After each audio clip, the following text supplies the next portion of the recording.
Payg'ambar sollallohu alayhi va sallam aytibdilar, kimni g'ami, tashvishi bor. Men bir duo o'rgataman.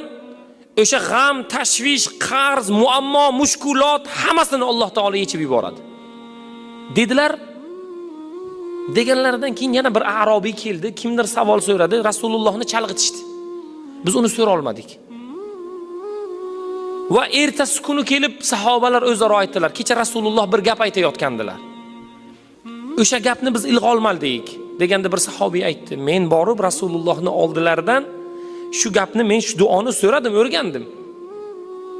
U duo La ilaha illa anta subhanaka inni kuntu minaz zolimin degan duo bu oyatda ham bor.